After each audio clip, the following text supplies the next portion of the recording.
할렐루야. 오늘 이 새벽에도 또 기도로 한 해를 마무리하는 특별 새벽 기도 가운데 오신 여러분들을 환영하고 축복합니다. 우리 시간 다 같이 찬송하면서 새벽 기도에 시작하실 텐데요. 521장 옛날 찬송가는 253장입니다. 구원으로 인도하는 521장 옛날 통합 찬송가는 253장입니다.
사모하는 마음 가지고 우리 다 같이 한 목소리로 기도하며 나가겠습니다. 주님의 크신 사랑과 은혜를 감사드립니다. 아버지 주님께서 우리와 함께 하심을 믿습니다. 오늘 이 아침에 아버지와 이 자리에 성령으로 임재하여 주시고 아버지와 주님께서 부어주시는 그 놀라운 은혜로 아버지 오늘 채워지는 귀한 아침 될 수 있도록 주님께서 온전히 함께 하심을 맛보는 귀한 아침 될 수 있도록 인도하여 주시옵소서. 주의 은혜 가운데서 아버지와 오늘 말씀 가운데 깨달아지는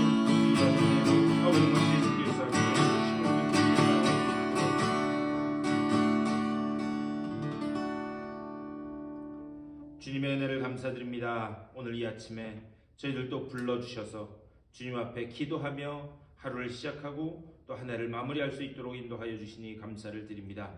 우리와 함께 하시는 그 주님을 바라볼 수 있도록 우리들의 영의 눈을 열어 주시옵소서. 주의 음성에만 귀 기울일 수 있도록 우리들의 영의 귀를 열어 주시옵소서. 오직 이 아침에도 주님께서 말씀하실 때에 그 말씀이 깨달아지게 하여 주시며 또한 그 말씀 가운데서 한 해를 다시 마무리하고 새로운 한 해를 준비하는 소망의 말씀을 발견하는 귀한 아침 될 수 있도록 복 내려 주시옵소서. 감사하고 우리 주 예수 그리스도의 이름으로 간절히 기도드리옵나이다. 아멘. 하나님의 말씀 보시겠습니다.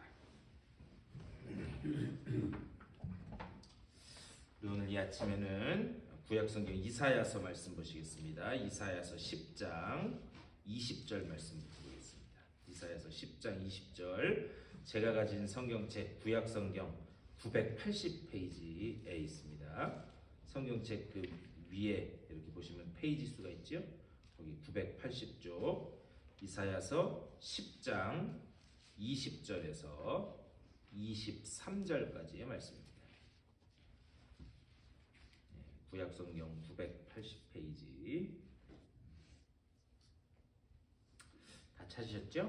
우리 20절부터 23절까지 우리 다 같이 한 목소리로 읽겠습니다. 시작. 그날에 이스라엘의 남은 자와 야곱 족속의 피난한 자들이 다시는 자기를 친 자를 의지하지 아니하고 이스라엘의 거룩하신 이 여호와를 진실하게 의지하리니 이 남은 자 곧 야곱의 남은 자가 능하신 하나님께로 돌아올 것이라.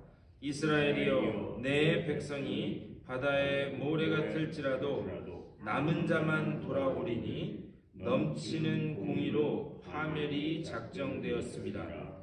이미 작정된 파멸을 주 만군의 여호와께서 온 세계 중에 끝까지 행하시리라. 아멘. 오늘 말씀 가지고 말씀 나누도록 하겠습니다. 우리 어제부터 한 해를 마무리하면서 우리가 새해에는 어떤 신앙 자세로 하나님 앞에 서야 될 것인가, 그것에 대해서 말씀을 계속해서 나누고 있습니다. 그래서 어제는 무슨 말씀 드렸죠? 힘써 여호와를 알자. 힘써 여호와를 알자. 하나님이 우리를 어떻게 사랑하셨는지, 또 우리가 아버지 품으로 들어갈 때만 우리 가운데 온전한 회복이 일어날 수 있다라고 하는 사실, 또 내 안에 이제는 아예 거주해서 살고 계시는 그 성령, 그 성령의 온전한 지배를 받을 때에만 우리가 온전히 회복된 또 하나님의 인도하심을 받는 삶을 살 수 있다, 제가 말씀드렸어요. 그러면서 이제 오늘은 두 번째로, 오늘 우리가 이사야서 10장 말씀 읽었는데요. 이사야서 10장 말씀, 우리가 남은 자로 하나님 앞에 서야 된다는 거예요. 특별히 이 여러분들 성경책에는 어떻게 되어 있는지 모르겠는데 제 성경책에는 남은 자만 돌아오리라, 제목이 그렇게 붙어 있어요. 남은 자만 돌아오리라. 그러니까 남은 자가 돌아오리라가 아니라 남은 자만 돌아오리라. 우리 23절에서도 22절에서도 말씀하죠.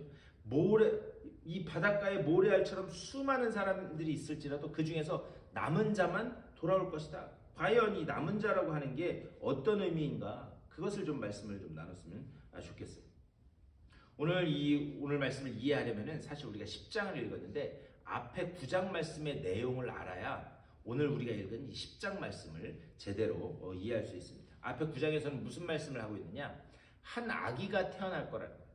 그런데 그 한 아기가 태어날 것인데 그 아기를 통해서 하나님께서 반드시 당신의 백성, 이스라엘 백성을 구원하겠다라고 그렇게 약속하시는 말씀이 9장의 전체적인 내용입니다. 근데 이 말씀을 받을 때에 특별히 이스라엘, 남유다의 상황이 어땠는가? 지금 풍전등화와 같은 상황이에요. 아수르가 이 예루살렘 성을 공격해가지고 그래서 그걸 무너뜨리려고 낼름낼름 지금 완전히 포위하고 있는 풍전등화 같은 상태입니다. 그런데 그때 아기가 태어나서 백성을 구원한다? 당시 백성들한테는 이 유다 백성들한테는 이해가 될 수 없는 그런 말이었어요. 왜 그런가? 아니, 지금 당장 죽게 생겼는데 아기가 태어나서 언제 그 아이가 자라서 우리를 구원할 것인가? 제가 무슨 말씀 드리는지 이해가 되시죠? 그러니까 하나님께서 이사야 선지자를 통해서 말씀을 주셨는데, 아니 지금 당장 죽게 생겼는데 아이가 태어나? 그 아이가 태어나서 우리를 구원해? 아니 그걸 언제 기다려? 지금 당장 죽겠는데. 당시 이 유다 백성들은 이해할 수 없는 그런 말씀이었어요. 하지만 하나님의 열심이 반드시 그렇게 만들겠다, 9장에서 그렇게 약속하고 있습니다. 특별히 9장 7절에서 뭐라고 그러냐? 9장 7절 제일 마지막에 여호와의 열심이 이를 이루시리라, 이렇게 약속하고 있어요. 여호와의 열심이 이를 이루시리라. 우리의 구원은요, 우리가 잘나서 구원받는 것도 아니고 우리가 하나님 앞에 잘해서 구원받는 것도 아니에요. 우리의 구원은 어떻게 이루어지고 성취되고 완성되는가? 하나님의 열심이 그 구원을 성취하시는 줄 믿습니다. 그러니까 하나님이 하시겠다는 거예요. 그러면서 여호와 열심히 구원을 이루시기까지 우선은 벌어질 일들이 있는데, 하나님은요 죄악 가운데 이 넘어진 그 백성들을, 그래 내가 그 죄 없던 걸로 쳐줄게, 그리고 일으켜 세우시지 않는다는 거예요. 그것에 대해서는 하나님의 공의로 심판하신다는 거예요. 그래서 북이스라엘이나 남유다나 아니면은 그 아수르나 다 심판하시겠다, 그 내용을 9장 그 뒷부분부터 10장까지 계속해서 말씀합니다. 그래서 어떻게 그들이 심판받는가? 그리고 어제도 말씀드렸어요. 하나님의 심판은 심판으로 끝나는 적이 결코 없다. 하나님의 심판은 항상 회복을 전제로 이 심판하신다. 그래서 하나님이 그 공의로 심판하시지만 어떻게 그 백성들을 다시 이렇게 세우실지를 말씀하고 있습니다. 그래서 북이스라엘, 남유다, 그리고 아수르를 심판하실 건데, 우선 북이스라엘을 어떻게 심판하시는가? 그게 9장 9절 말씀입니다. 9절에서 이렇게 말씀합니다. 모든 백성 곧 에브라임과 사마리아 주민이 알 것이언을 그들이 교만하고 완악한 마음으로 말하기를, 이렇게 말씀하고 있어요. 여기서 에브라임, 사마리아 주민, 이것을 북이스라엘을 상징적으로 나타낼 때 대표하는 그 표현이 에브라임 그리고 사마리아, 이렇게 이야기합니다. 그런데 그 앞에 9장 8절 말씀 보면요, 하나님이 선지자들을 보내서 계속해서 하나님의 말씀을 전했다는 거예요. 하나님의 말씀을 전했음에도 불구하고 그 북이스라엘 백성들이 어떻게 했는가? 하나님의 말씀을 거절했다는 거예요. 그 거절한 이유가 어디 있는가? 오늘 이 9장 9절에서 교만하고 완악한 마음 때문이다, 이렇게 말씀합니다. 교만하고 완악한 마음 때문이다. 그들의 교만함을 지적하고 있어요. 그럼 그들의 그 교만함이 뭐냐? 그것이 9장 10절 말씀입니다. 9장 10절에서 벽돌이 무너졌으나 우리는 다듬은 돌로 쌓고 뽕나무들이 찍혔으나 우리는 백향목으로 그것을 대신하리라 하는도다. 이게 무슨 말이냐면, 벽돌이 무너졌어? 그러면 그 벽돌보다 더 정교하게 다듬은 돌로 다시 성을 쌓으면 되지. 뭐 뽕나무가 찍혀서 넘어졌어? 그러면 뽕나무보다 훨씬 좋은 저 백향목을 가지고 다시 재건하면 되지. 그들의 교만이 바로 그거였다라는 거예요. 무슨 말이냐면, 그래 재정도 넉넉하고 내 실력도 되고 그러는데 뭐 하나님 도움 필요하겠어? 내가 하면 되지. 여러분, 교만이 뭔지 아세요? 교만이라고 하는 것은 뭐냐? 하나님이 항상 우리한테 질문하시는 게 있어요. 신앙생활에 우리의 시작부터 우리의 죽음까지 하나님은 우리의 신앙의 여정 가운데 딱 한 가지 질문밖에 안 하십니다. 그게 뭐냐? 너 네 힘으로 살래? 내 힘으로 살래? 그거밖에 질문 안 하세요. 너 네 힘으로 살래? 아니면 내 힘으로 살래? 그런데 이 질문 앞에 내가 할 수 있는데 내가 충분히 할 수 있는데, 그런데 하나님 이런 것까지 도우세요? 그것이 교만이다, 그렇게 말씀합니다. 그래서 가장 인생의 큰 위기는 언제인 줄 아세요? 가장 큰 인생의 위기는 내가 뭐든지 할 수 있을 때, 그때가 가장 큰 위기입니다. 믿습니까? 네. 내가 뭐든지 할 수 있을 때 그때가 가장 큰 위기라는 거예요. 여러분들의 삶을 한번 되돌아보세요. 내가 작은 것 하나까지도 하나님 앞에 내어 맡겼을 때 그때가 위기인지, 아니면 그 작은 것 하나까지도 내가 할 수 있다고 생각됐을 때가 큰 위기였는지. 그런데 이스라엘 백성은 교만해서 듣지 않았다 말씀이에요. 그리고 그 결과 9장 13절 그 이하에서 보면 북이스라엘의 모든 가진 사람들, 귀족들과 고관대장, 그리고 하나님의 말씀을 선포한다고 나섰던 그 선지자들까지도 완전히 심판받을 것이다, 그것을 말씀하고 있습니다. 그리고 난 다음에 10장 1절부터는 이제 유다의 죄악과 심판을 말씀해요. 그 유다의 죄악과 심판, 1절과 2절에서 이렇게 말씀합니다. 불의한 법령을 만들며 불의한 말을 기록하며 가난한 자를 불공평하게 판결하여 가난한 내 백성의 권리를 박탈하며 과부에게 토색하고 고아의 것을 약탈하는 자는 화 있을진저, 이렇게 말씀해요. 유다의 죄는 뭐였냐? 유다의 죄는 불의한 법을 만들었다. 불의한 법을 만들 뿐만이 아니라 그 뒤에 불의한 말을 기록하며, 이렇게 됐어요. 이 불의한 말을 기록한다라는 말의 본래 뜻은 뭐냐면 문서를 변조한다라고 하는 그런 의미를 담고 있습니다. 그러면서 그 뒤에는 또 가난한 자, 과부, 고아 그들의 권리를 박탈한다 이렇게 되어 있어요. 근데 여러분 한번 생각해 보세요. 불의한 법을 만들고 그리고 또 그 만들어진 법을 문서를 위조하고 고아, 과부, 가난한 자 이런 사람들을 계속해서 착취하고 수탈하는 것, 이게 하루아침에 이루어졌겠는가? 하루아침에 이루어졌겠는가? 이거는요 계속해서 오랜 시간 동안 그게 지속되다 보니까 제도화되고 그게 법으로 만들어져서 그게 온 그 유다 땅에 완전히 그 법으로서 제도로서 뿌리내리게 되었다라고 하는 그런 말씀입니다. 이런 유다 공동체 역시 심판받을 것이다. 이것을 4절에서 말씀하고 있습니다. 그리고 난 다음에 이제 마지막으로 이 아수르의 죄악과 심판에 관해서는 10장 5절 그 이하에서 말씀해요. 우선 아수르는 어떤 그 역할을 맡고 있었는가? 북이스라엘과 남유다를 심판하는 회초리의 막대기의 역할을 하고 있었어요. 하나님이 아수르를 들어 사용하셔서 당신의 백성의 종아리를 때리는 그런 회초리로 이 아수르를 들어서 사용하셨습니다. 그들이 잘나고 무언가 그들이 힘이 있기 때문에 그들을 사용하셨던 것이 아니에요. 그런데 7절 말씀, 7절에서 뭐라고 말씀하는가? 그의 뜻은 이같지 아니하며 그의 마음의 생각도 이같지 아니하고 다만 그의 마음은 허다한 나라를 파괴하며 멸절하려 하는도다. 이게 무슨 말이냐면 7절에서 그의 뜻은 이같지 아니하며 여기서 그의 뜻 할 때 이 그는 아수르를 이야기하는 거예요. 아수르는 생각이 달랐다는 거예요. 하나님이 자기들을 사용해서 도구로 쓰신다라는 것을 모르고 자신들을 어떻게 생각했는가? 아, 우리가 강해서 우리가 힘이 있어서 그래서 주변 나라들을 정복할 수 있다. 그래서 이 우선 북이스라엘을 쳐들어가 봐요. 그런데 너무 쉬운 거예요. 너무 쉬운 거예요. 손 안 대고 코 풀듯이 너무 거기를 공격해서 나아가는 것이 쉬운 겁니다. 그래서 어떻게 하는가? 주변에 있는 나라들을 하나 둘씩 자기들의 힘으로 그렇게 정복해 가기 시작합니다. 그러면서 엄청나게 파괴하고 수탈하는 그런 일들을 해요. 근데 그 속에는 어떻게 생각하는가? 아, 우리가 잘나서 우리가 힘이 있어서 그렇다라고 생각했다는데 그들의 문제가 있습니다. 그래서 이들은 결국 어떻게 심판받는가? 15절부터 계속 그 말씀을 해요. 이 아수르의 심판.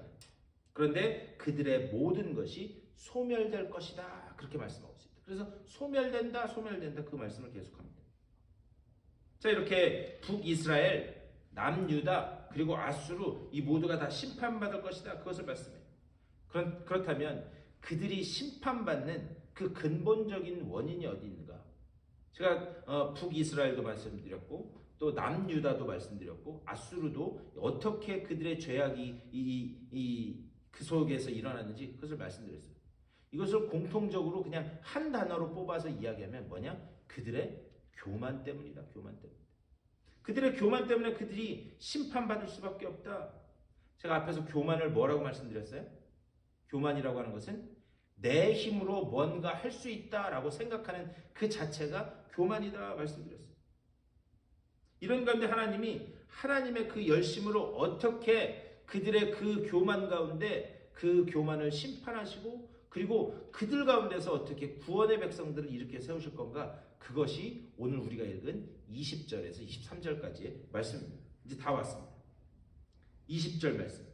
그날에 이스라엘의 남은 자와 야곱 족속의 피난한 자들이 다시는 자기를 친 자를 의지하지 아니하고 이스라엘의 거룩하시니 여호와를 진실하게 의지하리니. 우리 21절 여러분들이 다 같이 읽겠습니다. 시작. 남은 자 곧 야곱의 남은 자가 능하신 하나님께로 돌아올 것이라. 우리 그 뒤에도 읽겠습니다. 시작. 이스라엘이여 내 백성이 바다의 모래 같을지라도 남은 자만 돌아오리니 넘치는 공의로 파멸이 작정되었음이라. 그들 가운데서도 남은 자만 돌아올 거라는. 그런데 이게 도대체 무슨 말인가? 우리 이미 이 열왕기 하 말씀에서 봤는데요. 이 모든 지금 이 북이스라엘 남유다의 이런 그 아수르의 공격의 시작은 아하스 왕 때부터 시작됐어요. 그런데 아하스 왕이 이 아수르의 공격 가운데서 부르부르 떨고 있을 때 하나님께서 이사야 선지자를 그에게 보내십니다. 그러면서 뭐라고 말씀하는가?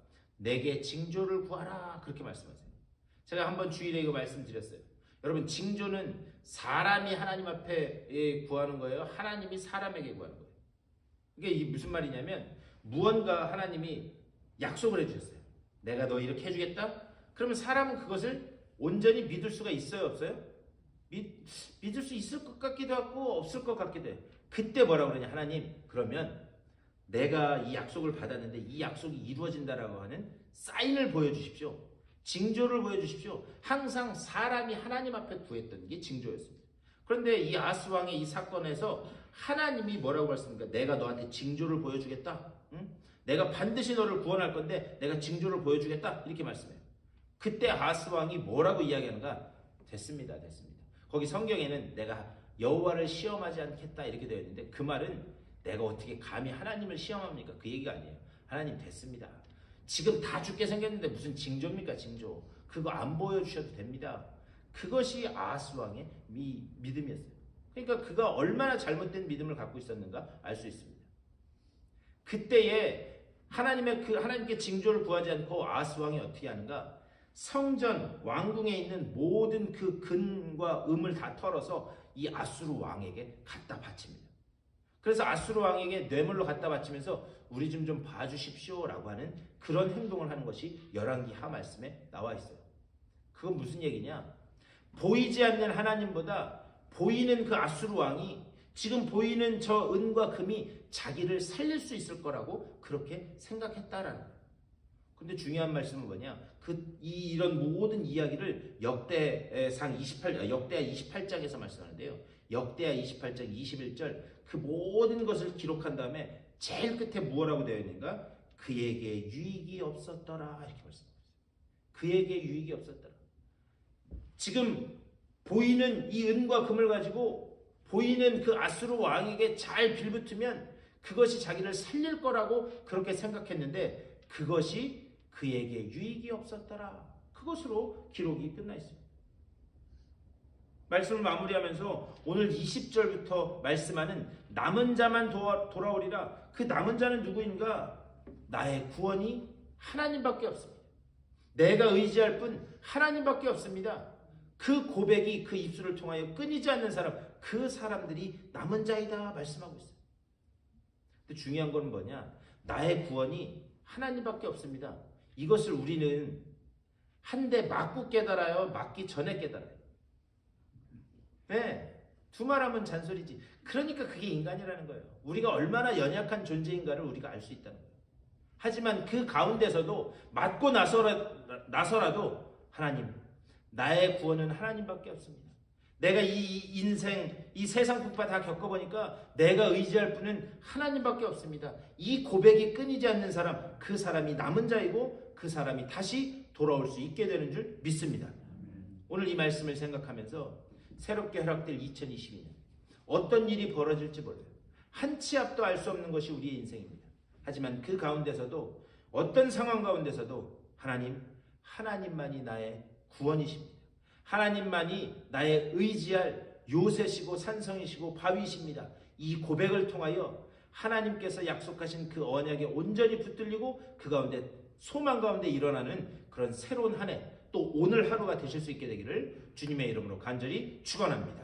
오늘 말씀을 생각하면서 기도하실 때 하나님, 내가 남은 자가 될 수 있도록 언약으로 나를 붙들고 계심이 깨달아지게 하여 주시옵소서. 그 언약에 붙들린 삶을 살아가는 그 복된 이 삶을 우리가 삶 가운데 체험할 수 있도록 하나님 붙잡아 주시옵소서. 기도하시고 또 교회를 위해서, 아픈 분들을 위해서 여러분들의 개인적인 기도의 제목들을 놓고 우리 기도하시고 삶의 자리로 돌아가시도록 하겠습니다. 우리 다 같이 한 목소리로 기도하겠습니다. 우리 주님의 크신 사랑과 은혜를 감사드립니다. 아버지, 오늘 이 아침에도 아버지 정말 주님 우리에게 말씀하여 주시니 감사를 드립니다. 아버지 정말 하나님이 현실이 되는, 아버지 정말 하나님이 나의 구원이 되시는 아버지 정말 그리고 하나님이 나의 능력이 되심이 온전히 믿어지는 우리들의 삶이 될 수 있도록 인도하여 주시옵소서. 하나님을 현실로 붙잡고 걸어나가는 우리들이 되게 하여 주시고 한 걸음 한 걸음 우리의 그 걸음 걸음마다 하나님의 그 구원의 손길이 어떻게 역사하시고 우리를 붙들고 계시는지를 늘 체험케 하여 주시옵소서. 주여 그 언약의 말씀이 하나님의 열심으로 성취됨을 아버지와 맛보게 하여 주시고 새롭게 허락될 한 해 가운데 아버지와 우리가 이제부터는 주님께 고백의 찬양을 올려드리되 주여 주님만이 나의 산성이시고 요새시고 피난처이십니다. 아버지 정말 주님만을 의지합니다. 아버지 정말 주님의 말씀에 붙들리길 원합니다. 이러한 고백이 우리의 입술을 통하여 온전히 아버지 고백되어질 수 있도록 인도하여 주시옵소서. 때로는 우리의 죄악과 연약함 때문에 넘어질지라도 그 가운데서도 여전히 하나님의 열심으로 우리를 구원하기를 원하시는 아버지 정말 그 하나님의 사랑과 은혜를 의지하여 다시 믿게 일어서게 하여 주시고 그 가운데 우리의 발걸음을 담대히 떼어나가며 하나님 앞에 영광 올려드리는 우리들의 삶이 될 수 있도록 주여 붙잡아 주시옵소서. 우리의 걸음마다 하나님 어떻게 역사하시고 우리와 동행하시고 아버지 정말 우리를 다시 그 세우신지를 맛보며 주님 앞에 삶으로 영광 올려드리는 우리들이 될 수 있도록 인도하여 주시옵소서. 아버지 정말 이런 그 믿음의 고백들이 우리 믿음의 공동체 우리 교회를 통하여 계속해서 고백되어질 수 있도록 인도하여 주시옵소서. 머리 대신 그 주님만을 바라보며 아버지 정말 우리가 한마음 한뜻 이루게 하여 주시고 아버지 정말 주님께서 우리를 이끌어 가실 때에 그 아버지 정말 이끄심에 순종하며 나아가는 순종의 공동체 믿음의 공동체 될 수 있도록 인도하여 주시옵소서. 특별히 간절히 간구하기는 육체의 질병으로 인하여 고통받는 이들이 있습니다. 아버지 한 분 한 분 찾아가시고 주의 능력의 오른팔로 안수하여 주시옵소서. 아버지 정말 머리털 하나까지 세심받으시고 모든 병의 근원을 하시는 주님께서 온전히 치유하시는 놀라운 그 치유의 광선을 비춰주시사 다시 일어서게 하여 주시고 아버지 정말 기쁨으로 다시 주님 앞에 나와 예배할 수 있도록 아버지 저들을 붙잡아 주시고 좀 인도하여 주시옵소서. 아버지 정말 모든 그 이 삶의 여러 가지 고난의 문제 가운데서도 오직 하나님께서 나를 구원하기를 기뻐하시는 분이심이 깨달아지게 하여 주시옵소서. 오늘 하루도 말씀과 기도로 하루를 시작하는 주님의 귀한 백성들입니다. 아버지 정말 한 번 한 번 주님 붙잡아 주시고 아버지 정말 주의 능력의 오른팔로 안수하여 주시사 하나님께서 주시는 그 은혜의 말씀을 깨닫게 하여 주시고 그 은혜의 말씀이 믿어지게 하여 주시고 그 은혜의 말씀에 순종하며 아버지 정말 나아가 오늘 그 주님께서 주시는 그 놀라운 은혜로 소망 가운데 승리하는 저들의 삶이 될 수 있도록 주의 인도하여 주시옵소서. 주의 그 구원의 손길로 주님 함께 하여 주시옵소서.